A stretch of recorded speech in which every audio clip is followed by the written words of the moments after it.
Hi students, welcome back to our channel Achieve Excellence in Commerce by Mansi Zubiri.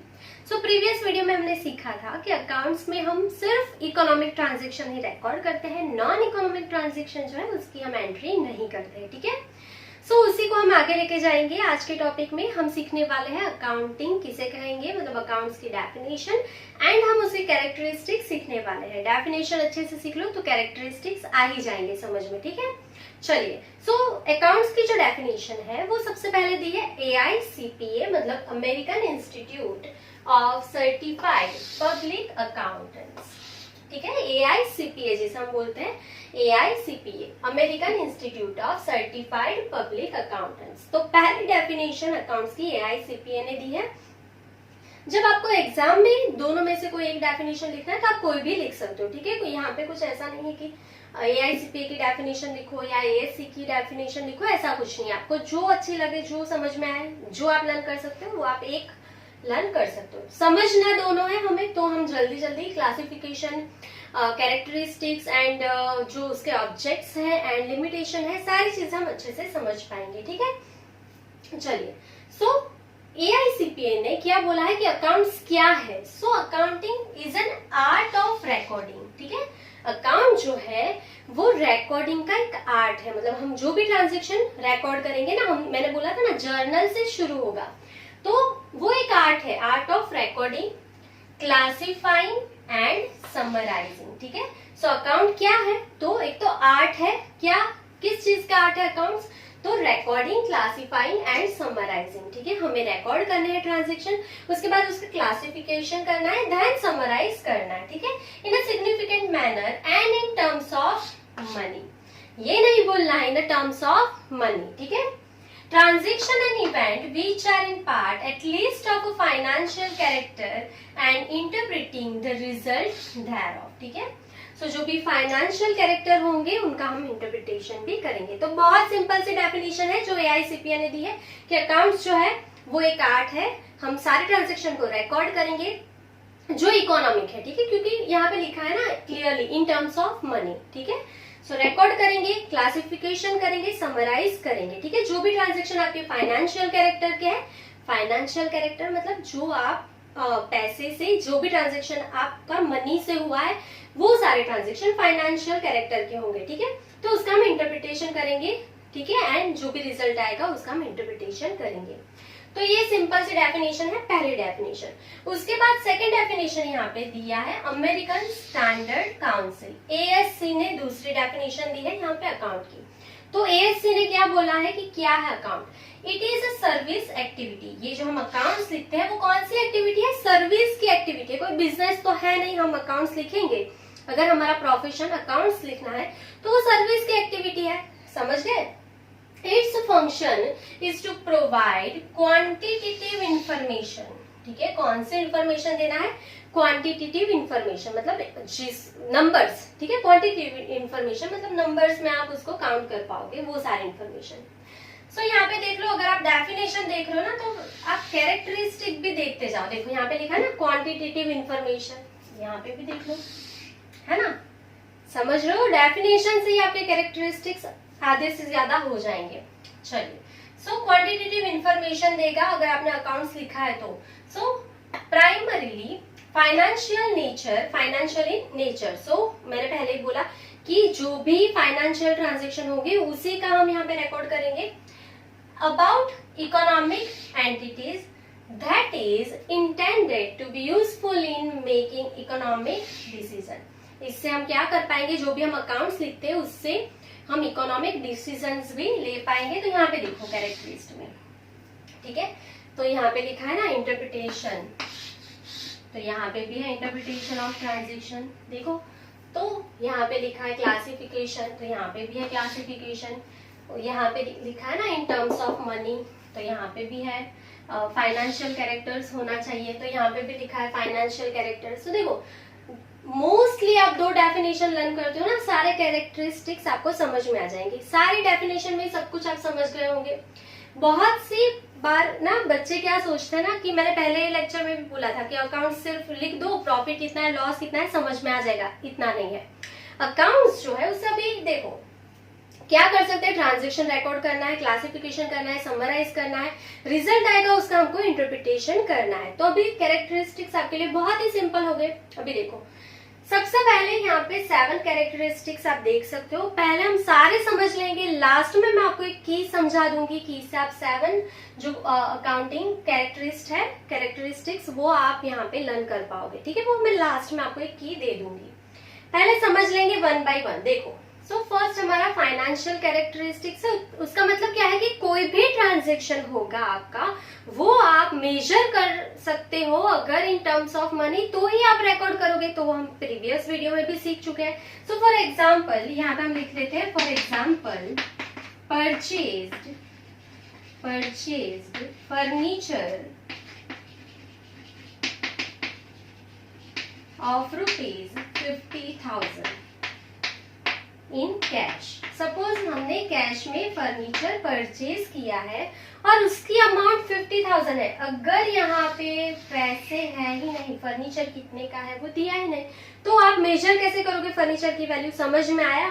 तो यहाँ पे financial characteristic, कोई भी transaction में पैसे होने ही चाहिए, ठीक है। आपने परचेज किया तो कितने का किया, आपने सेल किया कितनी अमाउंट का किया, समझ में आई बात? आपने परचेज रिटर्न किया तो कितनी अमाउंट का किया, आपने सेल्स रिटर्न किया तो कितनी अमाउंट का किया, आपको अमाउंट पता होनी चाहिए।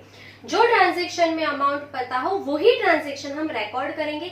तो ये तो हम पहले से ही सीख चुके हैं, फर्स्ट पार्ट में सीख चुके हैं। तो ये भी यही बोल रहा है फाइनेंशियल कैरेक्टरिस्टिक्स का होना चाहिए, ठीक है। Second, money as a medium of exchange. तो कल भी हमने सीखा था कि आज की जो टाइम है उसमें जो है हम कोई भी ट्रांजेक्शन करते हैं तो मीडियम ऑफ एक्सचेंज जो है वो हमारा मनी ही है, और कुछ तो है नहीं। अगर हमें कुछ भी चाहिए तो हम पैसा देके वो परचेज कर लेंगे, ठीक है, अगर वो सेलेबल है तो, ठीक है। तो यहाँ पे देखो, फॉर एग्जाम्पल अगर आपके पास यहाँ पे फ्रूट्स है, ठीक है, और आपको क्या चाहिए, क्लोथ चाहिए। आपको चाहिए क्या, क्लोथ चाहिए। तो फ्रूट को आप सेल कर दोगे। सपोज आपने ये फ्रूट को सेल कर दिया 500 रुपीज में। तो अगर आपने फ्रूट सेल किया तो आपको 500 रुपीज मिल जाएंगे ना, और ये 500 रुपीज से आपने परचेज कर लिया क्लोथ। आपने क्या किया, क्लोथ जो है वो परचेज कर लिया। या आपको क्लोथ चाहिए, आपको कुछ और चाहिए, सर्विस चाहिए, आपको गुड्स चाहिए या आपको सर्विस चाहिए, आप दोनों परचेज कर सकते हो, ठीक है, with the help of money. तो अगर हमें कुछ भी चाहिए या हमें कुछ भी सेल करना है तो उसका मीडियम ऑफ एक्सचेंज हर बार क्या होता है, मनी ही होता है। Money as a medium of exchange. तो ये हम कल भी सीखा था हमने, आज भी हम वही सीख रहे हैं। आप बोलेंगे ना कि ये तो हमें पता है, तो यही आपकी कैरेक्टरिस्टिक्स है। मैं बोल रही हूँ ना, जितना बेसिक, जितना इंट्रोडक्शन आप समझते जाओगे उतनी ही आसानी से आप कैरेक्टरिस्टिक्स, आप ऑब्जेक्ट्स जो है अकाउंट्स के, लिमिटेशंस जो है वो सारी चीजें जल्दी ही समझ जाओगे। चलिए, उसके बाद है हिस्टोरिकल इंफॉर्मेशन। सो अकाउंट्स जो है ना वो हर बार जो पास्ट में हो गया है ना उसी की एंट्री करता है। तो कैसे, तो अगर यहाँ पे हमने लिखा है कि purchase furniture of ₹50,000 in cash, तो उसका मतलब क्या है, हमने फर्नीचर परचेज कर लिया तो ही हम उसकी जर्नल लिखेंगे ना, अगर लिखना है तो। अभी तो नहीं लिखिए, पर ये सपोज हमारा ट्रांजेक्शन है तो ये परचेज्ड फर्नीचर, हमने फर्नीचर परचेज कर लिया है, ठीक है। अगर मैं ये लिखूं यहाँ पे, for example decided to purchase machinery of ₹1 lakh in a firm's meeting। इसका मतलब क्या है, यहाँ पे अमाउंट भी है, देखो यहाँ पे तो अमाउंट भी लिखे, decided to purchase machinery of ₹1 lakh in a firm's meeting. हमने यहाँ पे मीटिंग की है, ठीक है, और यहाँ पे हमने डिसाइड किया है कि हम 1 लाख रुपीज की मशीनरी परचेज करेंगे। पर क्या आपने परचेज किया ये मशीनरी? नहीं। तो ये जो ट्रांजेक्शन है वो ट्रांजेक्शन कौन सा हो जाएगा, नॉन इकोनॉमिक ट्रांजेक्शन हो जाएगा। और नॉन इकोनॉमिक ट्रांजेक्शन की एंट्री हम कभी भी नहीं करते हैं, समझ में आया। पर ये समझो यहाँ पे हम बात कर रहे हैं हिस्टोरिकल इंफॉर्मेशन की, तो अगर हमने ये परचेज करने का डिसाइड किया है पर अभी तक तो परचेज किया ही नहीं है, अगर हम परचेज करेंगे मशीनरी तो ही रिकॉर्ड करेंगे ना, मतलब जो इवेंट हो गया है हम उसी की एंट्री करते हैं अकाउंट्स में। जो होने वाला है, जो हम इन फ्यूचर करने वाले हैं, उसकी कभी भी हम एंट्री नहीं करते। ठीक है, अभी सपोज आप लोग, हमारा फर्स्ट या सेकंड लेक्चर है, अभी सेकंड ही हमारा ये लेक्चर हो रहा है, तो अभी तक आपने शायद बुक्स भी परचेज ना किए हो अकाउंट्स के, तो आप परचेज करने वाले हो ना, अभी आपने किए तो नहीं अभी तक। ठीक है, समझो कि अगर आपने परचेज नहीं किया, आप परचेज करने वाले हो, तो अगर आपने परचेज किया ही नहीं तो उसकी एंट्री होगी ही नहीं। अगर आपने परचेज कर लिया है, आपको कितनी अमाउंट में सारे टेक्स्ट बुक जो भी नवनीत आपने जो भी लिया है वो कितनी अमाउंट में आपको मिला है, शायद सपोज समझ लो कि 1200 में मिला है। सो अगर आपने ले लिया है 1200 रुपीज का, तो वो आपने ले लिया है, वो इवेंट हो गया है, वो हो गया है तो ही हम अकाउंट्स में उसकी एंट्री करेंगे, अदरवाइज नहीं करेंगे। समझ गए, बहुत ही सिंपल है हिस्टोरिकल इंफॉर्मेशन। क्लियर? चलिए नेक्स्ट नंबर 4 पे है इकोनॉमिक डिसीजंस। तो अकाउंट्स जो है इकोनॉमिक डिसीजन लेने में बहुत ही हेल्पफुल होता है। हम जब भी अकाउंट्स लिखते हैं ना, तो बहुत सारे ऐसे शेयर होल्डर्स होते हैं, हमारे पोटेंशियल शेयर होल्डर्स होते हैं, डिबेंचर्स होल्डर होते हैं, हमारे क्रेडिटर्स जो होते हैं, वो सारे लोग जो है हमारे अकाउंट्स जो है उनका इंटरप्रिटेशन करते हैं और फिर इकोनॉमिक डिसीजन लेते हैं कि हमारी फर्म जो है या हमारी कंपनी जो है उसमें इन्वेस्ट करना है या नहीं। तो अकाउंट्स बहुत ही जरूरी है इकोनॉमिक डिसीजंस लेने के लिए। ठीक है, उसके बाद है यहाँ पे classification and analysis of transaction. तो मैंने पहले ही बोला कि सेकेंड लेसन में हम सारा सीखने वाले हैं, क्लासिफिकेशन एंड एनालिसिस करने वाले हैं।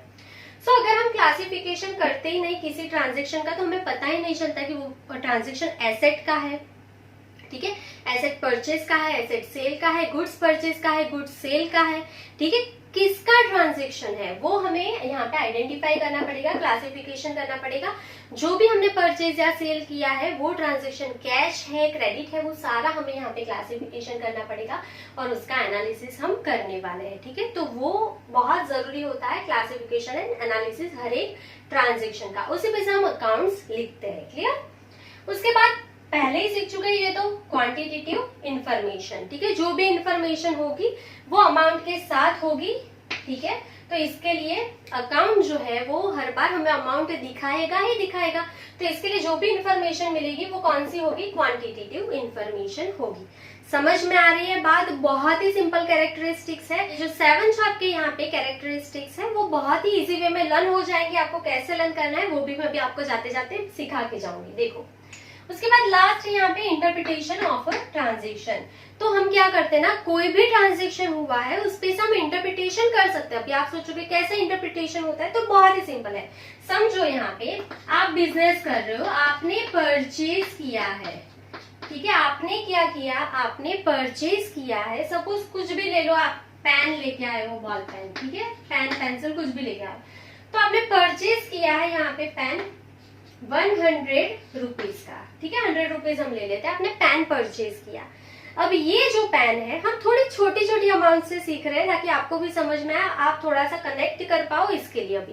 ठीक है, ये ही पेन आपने सेल कर दिया अपने फ्रेंड को, अभी आपने किसी को भी सेल कर दिया, फ्रेंड को सेल कर दिया। ठीक है, तो सेल किया, अभी आपने परचेज 100 रुपीज में किया है, तो आप फ्रेंड के पास से थोड़े ज्यादा ही पैसे लोगे ना, सेल करना है, हम बिजनेसमैन है, लॉस में तो बिजनेस बहुत ही कम करते हैं। ठीक है, ऐसा नहीं कि कम में नहीं करोगे, कर भी सकते हो। हम यहाँ पे क्या ले रहे हैं, थोड़े ज्यादा में किया, आपने यहाँ पे उसको सेल कर दिया 120 में। ठीक है, आपने 100 रुपीज का पेन परचेज किया, आपने अपने फ्रेंड को सेल किया 120 में। तो ये जो डिफरेंस है दोनों का, 20 रुपीज डिफरेंस आया ना दोनों का, यहाँ पे माइनस की साइन निकाल देंगे, हम डिफरेंस ले रहे हैं। तो यहाँ पे जो 20 रुपीज है वो हमारा क्या हो जाएगा, प्रॉफिट है ना। बहुत ही सिंपल है, प्रॉफिट हो गया हमें 20 रुपीज। तो ये हमने क्या किया, इंटरप्रिटेशन किया कि 100 रुपीज का परचेज किया था, 120 में सेल किया, 20 रुपीज जो डिफरेंस आया वो हमारा क्या हो गया, प्रॉफिट। तो ये आपने इंटरप्रिटेशन किया ना, समझ में आ गई बात? तो यही इंटरप्रिटेशन है, हर एक ट्रांजेक्शन का हम ऐसे इंटरप्रिटेशन कर सकते हैं। समझ में आया? तो ये हो गया आपके कैरेक्टरिस्टिक्स, 7 कैरेक्टरिस्टिक्स है, बहुत ही सिंपल है। अभी लर्न कैसे करना है इसके लिए हम की यहाँ पे लिख रहे हैं, उससे आप लर्न कर सकते हो। तो देखो हमने की बनाई है, FM ही इकोनॉमिक्स, इकोनॉमिक ही लिखेंगे, इकोनॉमिक क्लास की क्वांटिटेटिव इंटरप्रिटेशन करेगा।